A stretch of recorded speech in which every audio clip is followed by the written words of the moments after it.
아픔을 딛고 일어나는 분 대체 누굴까요? 홍종선 기자님. 배우 김혜선 씨 얘기입니다. 먼저 이제 보도가 나왔어요. 세 번째 결혼도 파경을 맞은 것 같다. 아하. 조금 시간 끌었지만 그래도 빨리 김혜선 씨 측에서 인정을 했어요. 네. 맞다. 지금 우리가 이 세 번째 남편과 이 세 번째 결혼 사실 행복한 모습 봤던 게 2016년 5월이에요. 그러다 보니까 그걸로만 따지면은 4년 만에 이제 파경 소식을 알리게 된 건데 김혜선 씨가 이걸 인정하면서 밝혔습니다. 뭘 밝혔느냐? 사실은 3년 전부터 별거를 했었대요. 어떻게 보면 결혼하고 한 1년 만에 이제 별거를 한 거고, 그러니까 그 이유는 또 많은 또 이혼 부부의 사유와 똑같습니다. 뭐 성격 차이인데 네. 그러다 보니까 근데 이렇게 얘기합니다. 사실 혼인 신고를 하지 않았대요. 그러다 보니까 이혼이라 부르기는 못하고 이혼도 아니고. 결별이다. 근데 이렇게 시간이 지나면 자연스러워질 것 같아서 밝히지 않고 있었다. 이렇게 얘기합니다.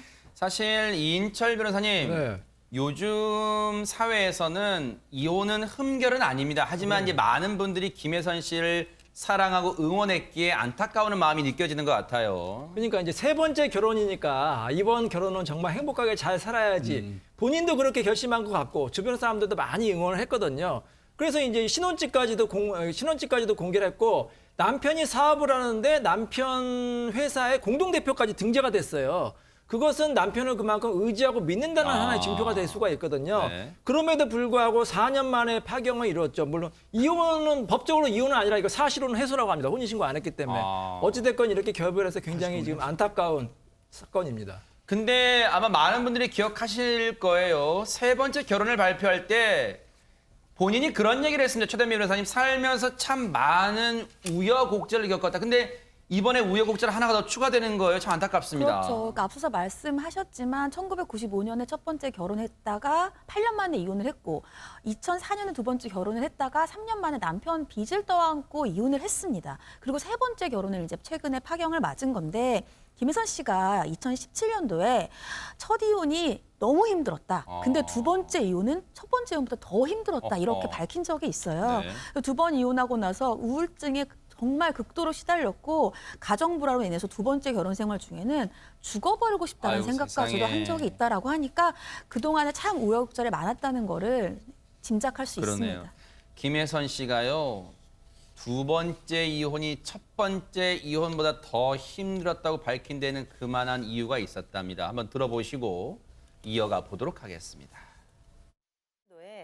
제가 전 남편과 이혼을 하면서 아이를 제가 키우겠다고 그랬더니 아이를 못 주겠다. 근데 정말 저는 그 아이가 내 생명과도 같았는데 어떻게 아이를 줄 수가 없더라고요.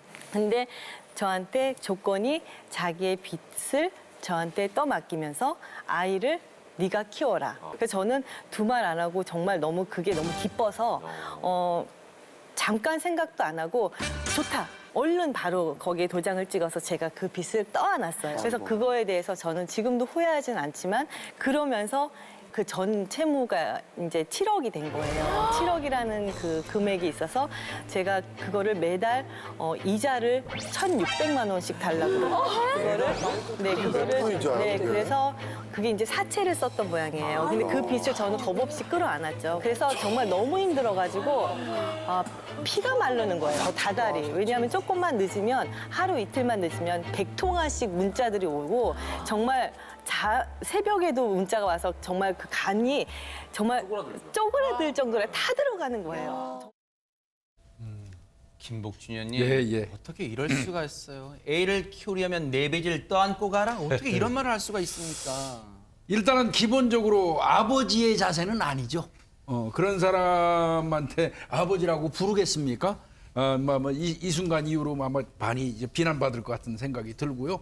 어찌됐건 그 두 번째 이 결혼 생활 파경에 이르를 때 아마 김혜선 씨가 엄청나게 고통받은 것 같습니다. 네. 그리고 조금 전에 말씀하신 것처럼 뭐 한 달에 1,600만 원씩 빚을 그 이자를 찍어갔다면 그러잖아요. 그리고 사채 쓰고 나면 어마어마하게 시달리는 거 저거 뭐 당해본 분들 아시죠? 네. 그런데 그 와중에 이제 아마 봉사단체에서 세 번째 남편을 만나신 것 같아요. 그래서 그분이 굉장히 그 정신적으로 물질적으로 많이 도움을 주셔서 좋았던 것 같고 잘 살 수 있었는데 역시 또 세 번째에도 어떤 경제적으로 힘들어지면서 결별을 하게 된 것 같습니다. 정말 김혜선 씨가요. 본인의 인생을 네 글자로 우여곡절이라고 표현했지만요. 이 네 글자에 다 담을 수가 없을 만큼 정말 많은 일들이 있었습니다. 두 번째 이혼 이후에도요. 앞서 들으신 것처럼 빚도 떠났지만 이런 일까지 당했답니다. 들어보시고 이어가 보도록 하겠습니다. 지인에게 가서 제가 이자를 1,600만 원씩 낼 수가 없습니다. 정말 절반이라도 줄여주신다면 저는 그걸로도 너무너무 감사하겠다고 그랬더니 그분이 좀 생각해 보시고 그 다음 날인가 7억을 빌려주셨어요. 2011년대 드라마에 뭐 방송국의 드라마 주말 연속곡을 하는데 거기서 뭐 회장님하고 이제 다들 뭐 굽신거리고 뭐 인사하고 뭐 하시는 분이셔. 이제 그러니까 프랜차이즈를 한다는 거예요. 저는 막연하게 그냥 사업이라는 게 어느 정도의 돈을 가지고 이제 차리고 제가 열심히만 하면 되는 걸로 알았던 거예요. 근데 연락이 안 되는 거예요. 그래서 나중에 보니까 그 사람이 법정 구속이 된 거예요. 그 대표 회장이라는 사람이. 그래서 저는 이 사람의 말만 듣고 이제 빨리 가게를 오픈했어야 되는데 오픈하지 못하고 제 있는 돈은 쏙쏙 빼갔으니 제가 그동안 700만 원씩 줘야 되는 게 있잖아요. 그걸 6개월 동안 다 줬는데 3개월을 저도 이제 이쪽에서 돈이 나와서 준다는 얘기만 듣고 이쪽에다 전달하고 조금만 기다려주세요 했는데 그런 부분이 이 사람이 계속 못 믿겠는 거예요. 이 7억을 빌려주신 분이. 그래서 저를 법원에 사기를 집어넣은 거예요. 그게 7억 피소가 된 거죠. 제가 그 변호사 사무실에 가서 정말 진짜 다리를 붙들고 엉엉엉 기었어요. 2013년도까지 정말 너무 걱정과 피를 말리면서 하니까 얼굴이 정말 그런 말이 있잖아요. 엎친 데 덮친 격이라고. 홍종선 기자님, 이혼의 상처도 큽니다만 거기에 전 남편의 빚, 거기에다가 사기. 어쩌다 정말 이런 일이 닥칩니까 한꺼번에. 일단 이제 두 번째 결혼해서 전 남편의 빚 7억을 안고 그래도 이제 일남일녀 아이를 내 손으로 키우겠다.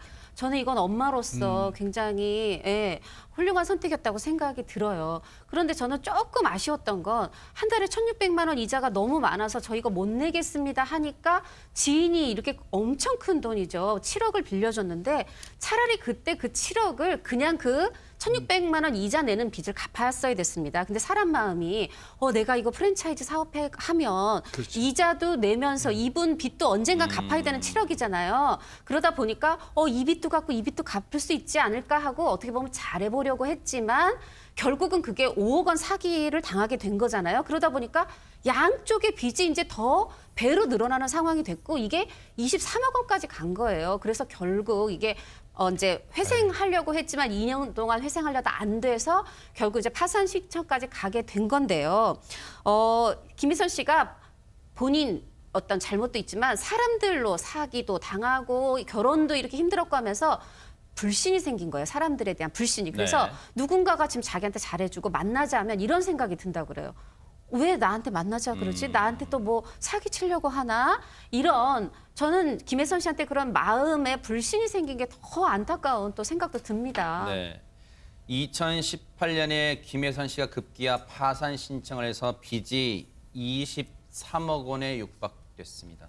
사실 이런 가운데 본인도 힘들겠지만 최단비 변호사님 두 번째 이혼할 때도 아이를 기르는 그 심정밖에 없었잖아요. 그렇다면 세 번째 이혼할 때도 제일 걱정되는 건 눈앞에 아이들의 모습이 어린 거였을 것 같습니다. 네, 그러니까 문제가 이제 결혼 생활 중에 아이들과 갈등이 좀 컸대요. 근데 김혜선 씨가 본인은 엄마기 때문에 아이들의 행복을 생각하지 않을 수가 없었다. 그래서 중간에서 쉽지가 않았고 성격차로 결국은 이어지게 됐다라고 하면서 아이들이 상처받지 않길 바래서 알려지지 않았으면 좋겠다라고 했는데 알려져서 그냥 이제는 속이 시원하고 내년에 배우로 복귀할 예정이다라고 했습니다. 네. 정말로요. 이 김혜선 씨가 그동안 시청자 여러분들에게 브라운관 통해서 밝은 모습만 보이다 보니까 과연 이런 인생의 우여곡절이 있었을까 했는데 정말로 많은 안타까움이 있었네요. 정말 힘내시기를 뉴스파이터가 기원해 보도록 하겠습니다.